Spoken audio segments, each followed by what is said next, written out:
इस वीडियो में मैं डॉक्टर इज्जल के बारे में, राजीव दीक्षित के बारे में, डॉक्टर विश्वरूप राय चौधरी के बारे में और भी ऐसे बहुत सारे खुलासे करने वाला हूं जो दुनिया में ऐसे डॉक्टरों ने ऐसे ऐसे काम करे जो सोचकर आप हैरान हो जाओगे। कैसी कैसी बीमारियां ठीक करी।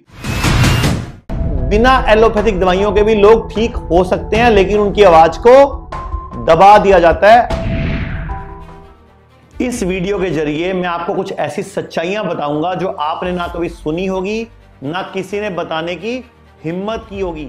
और शायद ये मेरी वीडियो ज्यादा तक YouTube पे ना रहे, इसलिए कोशिश करना इसे फैलाने की और पहले डाउनलोड कर लेना डिलीट होने से पहले, ताकि दवाइयों को बेचने का जो धंधा चल रहा है और ये काला धंधा जो चल रहा है सबके सामने आ सके।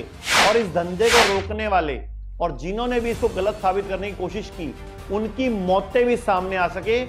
क्यों उन डॉक्टर्स को मारा जा रहा है या मारने की कोशिश की जा रही है जो केमिकल और बिना मतलब वाली सर्जरी के खिलाफ हैं। क्यों सच्चाई सबको नहीं दिखाई जाती, आम जनता से छुपाई जाती है, और आखिर क्या कारण है इन सब के पीछे। तो सुनिए पूरी सच्चाई। डॉक्टर जोसेफ इज्जल जर्मनी के फिजिशियन, इनका दावा था कि जिन कैंसर पेशेंट को यह कहा गया कि वो ठीक नहीं हो सकते, उन्होंने उनको भी ठीक किया। डॉक्टर इज्जल का मानना था कि कैंसर इम्यून सिस्टम को वीक करने की वजह से होता है और इसे बिना केमिकल वाली ऑल्टरनेटिव मेडिसिन से ठीक किया जा सकता है। लेकिन 1961 में उन पर फ्रॉड और मर्डर का चार्ज लगाकर उनको जेल में डाल दिया गया और इज्जल के इलाज को किसी ने अप्रूव नहीं किया। 1981 में उन्होंने किताब लिखी जिसका नाम था माई फाइट अगेंस्ट कैंसर। अब इस वीडियो में मैं डॉक्टर इज्जल के बारे में, राजीव दीक्षित के बारे में, डॉक्टर विश्वरूप राय चौधरी के बारे में और भी ऐसे बहुत सारे खुलासे करने वाला हूं जो दुनिया में ऐसे डॉक्टरों ने ऐसे ऐसे काम करे जो सोचकर आप हैरान हो जाओगे। कैसी कैसी बीमारियां ठीक करी, लेकिन उनको गला दबाकर या मार दिया गया, जेलों में डाल दिया गया, उनको खत्म कर दिया गया। मुझे भी YouTube पे मैसेज आते हैं, आचार्य जी आप इतना खुल के बोलते हो, आपको डर नहीं लगता? अरे नहीं डर लगता भाई, क्या करें, मेरी आत्मा नहीं मानती कि कुछ गलत हो रहा हो तो मुझसे सहन नहीं होता। मैं आपको बताता हूं, 1981 में डॉक्टर इज्जल ने किताब लिखी जिसका नाम था माई फाइट अगेंस्ट कैंसर। 11 फरवरी 1998 में 90 साल की उम्र में उनकी मृत्यु हो गई, जिसका कारण निमोनिया बताया गया। Journal of alternative and complementary medicine में उन्हें फादर ऑफ इंटीग्रेटिव मेडिसिन कहा गया। तो अब आप सोच रहे होंगे कि मैं आपको इनके बारे में क्यों बता रहा हूं। ऐसे उदाहरण मैं आपको देने वाला हूं जिनसे आपको पता चले कि कैसे बिना एलोपैथिक दवाइयों के भी लोग ठीक हो सकते हैं, लेकिन उनकी आवाज को दबा दिया जाता है। आज भी यही हो रहा है।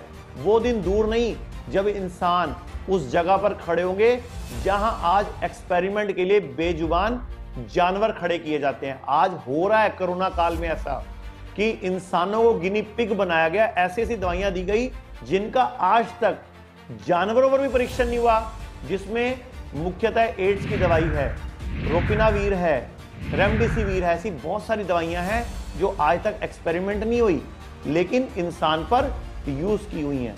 लेकिन मैं आपको बताऊंगा, आप मेरी बात कब समझोगे, जब आप पर एक्सपेरिमेंट होगा।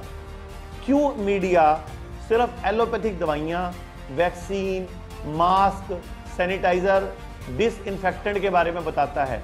एलोपैथिक दवाई के बारे में वो हर चीज की जानकारी देता है, लेकिन कहीं भी आयुर्वेदिक दवाई का नाम नहीं लेता। क्या सिर्फ मीडिया की गलती है या आयुर्वेद का डिपार्टमेंट भी इसके लिए जिम्मेदार है? मीडिया कोरोना पेशेंट पर इस्तेमाल की जा रही दवाइयों के साइड इफेक्ट का जिक्र क्यों नहीं करता?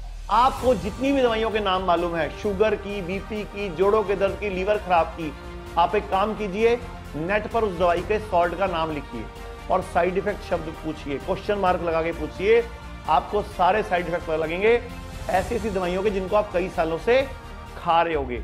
तो ये सारे सवाल ऐसे हैं जिनका जवाब बहुत सारे लोग चाहते हैं, लेकिन जब तक उन्हें कोई सच्चे और सटीक जवाब नहीं देता तो फिर तब तक वो कंफ्यूज रहते हैं। तो मैं सब ये क्यों बोल रहा हूं, क्योंकि मीडिया आप जनता का भरोसा है, उसकी आंखें हैं। मीडिया जो दिखाती है आम जनता वही देखती है। फिर मीडिया कोरोना वायरस और बीमारियों से होने वाली मौतों को क्यों नहीं बता रहा? मैं बताता हूं कारण। क्योंकि डर को पैदा करने का असली कारण जरिया तो मीडिया ही है। आने वाली वैक्सीन का प्रचार शुरू हो चुका है, उसे खरीदने के लिए जनता के बीच में डर का माहौल पैदा किया जा रहा है ताकि आप लोग डरें, वैक्सीन आते ही उस पर टूट पड़े। अब मैं आपको आगे और डॉक्टरों की डिटेल दे रहा हूं जिनकी आवाज को दबा दिया गया, जिनको मार दिया गया। मीडिया हॉस्पिटल जहां कोरोना कैसा चल रहा है उसकी फोटो दिखाता है, चाहे कोई एकदम ठीक हुआ हो या नहीं हुआ हो, उसके लिए तालियां बजवाता है, स्वास्थ्य कर्मियों को दिखाता है।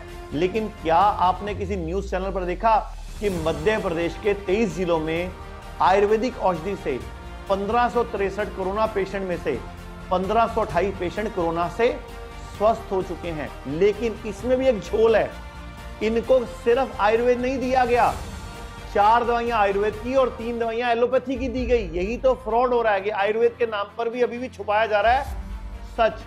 तो लगभग 130 करोड़ जनता घर पे बंद थी, जिसे नाम दिया गया लॉकडाउन का, कर्फ्यू का। चलो मैं भी समझ पा रहा हूं, भारत की सरकार पर्सनल डिस्टेंसिंग, सोशल डिस्टेंसिंग का पालन कर रही थी कि ये बीमारी ज्यादा ना फैले। अब फायदा क्या हुआ? इकोनॉमी को देखते हुए धीरे धीरे लॉकडाउन खोल दिया गया, मरीजों की संख्या दुगनी तेजी से बढ़ने लग गई और लॉकडाउन से पहले जहां लगभग 500-600 केस थे, आज लगभग 2,60,000 से ज्यादा केस हैं और लगभग 7,000 मरीजों की मौत हो चुकी है। लेकिन 1,25,000 लोग बिना किसी दवाइयों के ठीक हो चुके हैं, जिसका मतलब है 50% रिकवरी रेट। और इसके बारे में कोई बात इतनी बड़ी नहीं हो रही, आज भी मीडिया इनको घटाकर नहीं दिखाता। इलाज की आड़ में एक्सपेरिमेंट हो रहे हैं, ये आप सबको मालूम है, बहुत सारी वीडियोस में पहले भी बता चुका हूं। लेकिन एक बात है, मीडिया बताए भी कैसे? अगर वो आयुर्वेदा या होम्योपैथी का टीवी चैनल में दिखाने लग जाएगा तो शायद उनकी नौकरी चली जाएगी, उनकी फंडिंग बंद हो जाएगी, उनके चैनल बंद हो जाएंगे या उन्हें मार दिया जाएगा। मैं आपको अब कई उदाहरण देने वाला हूं जिन्होंने एलोपैथी का सच सामने लाए और उनके साथ कुछ अच्छा नहीं हुआ। लेकिन बहुत सारे लोग अभी भी नहीं रुके, वो लगे हुए हैं। अगर अभी की बात करें तो ऐसा ही कुछ डॉक्टर विश्वरूप राय चौधरी के साथ भी हुआ। उस दिन वो मेरा ही इंटरव्यू ले रहे थे, मेरे साथ ही लाइव थे। उन्होंने 30 मई को दैनिक भास्कर की खबर का अपनी वीडियो में जिक्र किया, जिसमें लिखा था आयुर्वेद ने ढूंढा कोरोना का इलाज। गुजरात में घर जा चुके 586 सिम्टोमेटिक मरीज।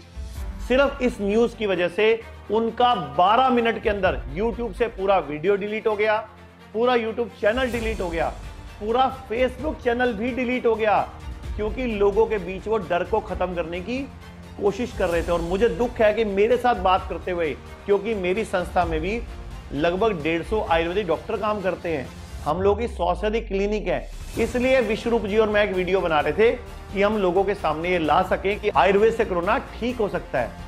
तो जो फार्मास्यूटिकल कंपनियां चलती हैं उनका $1 बिलियन का धंधा है, वो चौपट हो जाएगा, इसलिए कोशिश की जाती है हर आवाज को दबाने की। शायद इसलिए मेरी ये वीडियो भी डिलीट हो जाए, क्योंकि सच कड़वा होता है। यही कारण है भारतीय पत्ती के दबा होने का, यही कारण है कि आयुर्वेद विशेषज्ञ MD MS अपनी बातें खुल के बोलने से डरते हैं, कहीं उनकी डिग्री ना कैंसिल हो जाए, कहीं उन्हें मार ना दिया जाए। आज तक जिसने भी आयुर्वेदा या ट्रेडिशनल मेडिसिन को प्रमोट करने की कोशिश की या जनता को केमिकल से दूर करने का प्रयास किया, अंजाम अच्छा नहीं हुआ। क्या करें?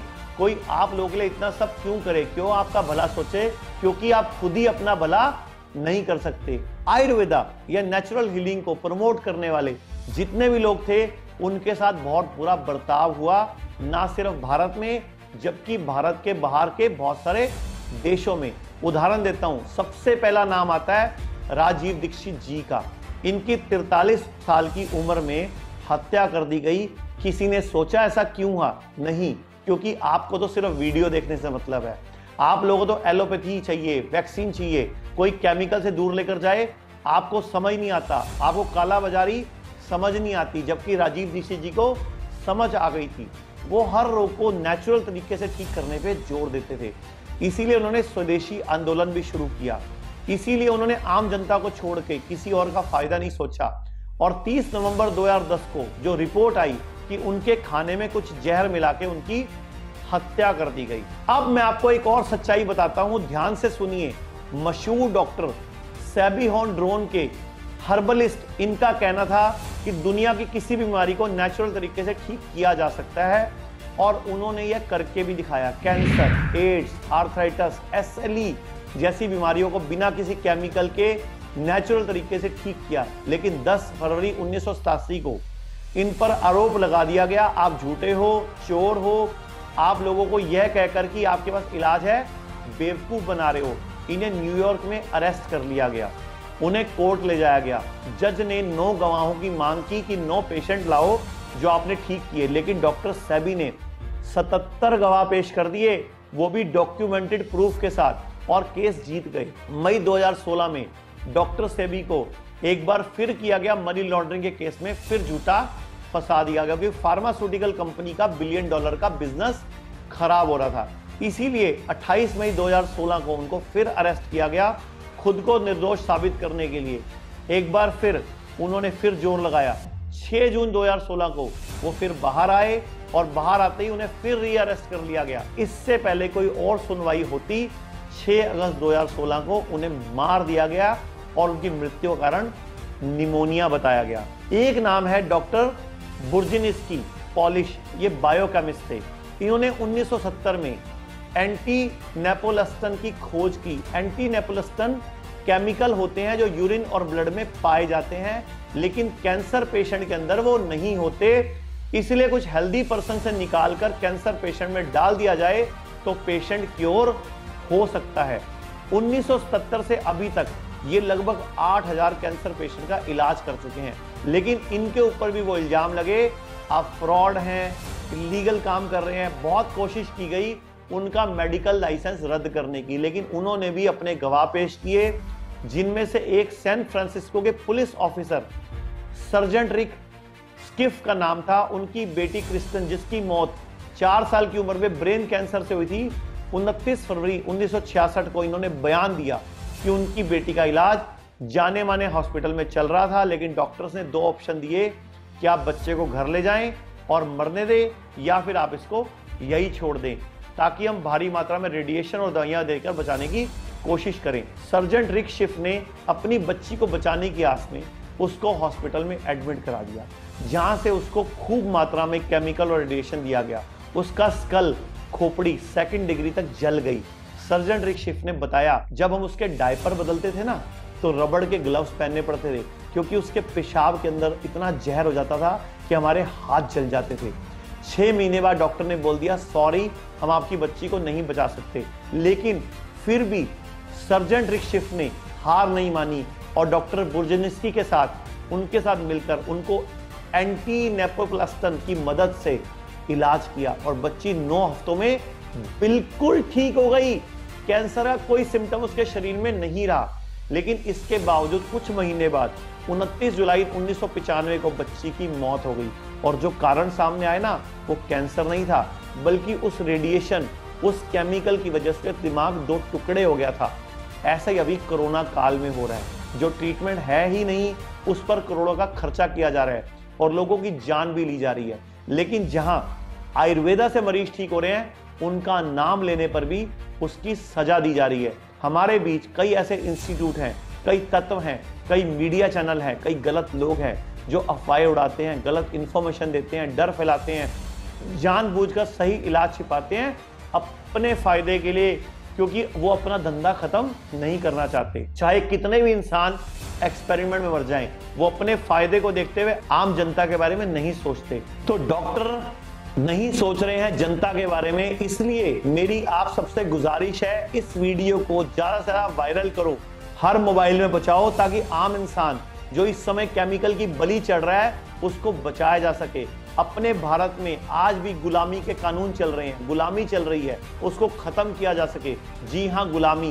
पहले अंग्रेजों के गुलाम थे, इन्होंने सताया, अब अंग्रेजी दवाइयों के गुलाम है।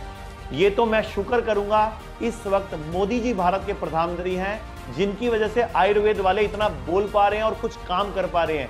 इससे पूर्व की सरकारों में तो ये भी नहीं हो पाया। तो मैं पूरे भारत की जनता से, भाई राजीव दीक्षित के सभी समर्थकों से एक अपील करता हूं, हर देशभक्त से एक अपील करता हूं कि इस आयुर्वेद के सच को पूरी दुनिया में फैलाया जाए कि कैसे जब कोई आयुर्वेद के नाम पे, नेचुरलपैथी के नाम पे अलग इलाज की बात करता है, उसको फंसाया क्यों जाता है, उसको टारगेट क्यों किया जाता है, उसके ऊपर केस क्यों किए जाते हैं और उनको पूरा का पूरा इस सिस्टम का गुलाम बना दिया जाता है। डॉक्टर अमर आजाद पटियाला में MBBS हैं, वो आज बात कर रहे हैं नेचुरल चिकित्सा की। डॉक्टर विश्वरूप राय बात कर रहे हैं, इसके अलावा डॉक्टर BM हेगड़े बात कर रहे हैं, डॉक्टर विमल छाजेड़ बात कर रहे हैं, हम बात कर रहे हैं, आयुर्वेदा बात कर रहा है, लेकिन कोई सुनने को तैयार नहीं है। तो मेरी पूरे भारत की जनता से अपील है कि आप आयुर्वेदा को आगे आपकी मदद से लाते हैं, आयुर्वेदा को एक पैथी के रूप में स्थापित करते हैं और आयुर्वेद का विश्वास दुनिया पर बनाते हैं और पूरे विश्व का पैसा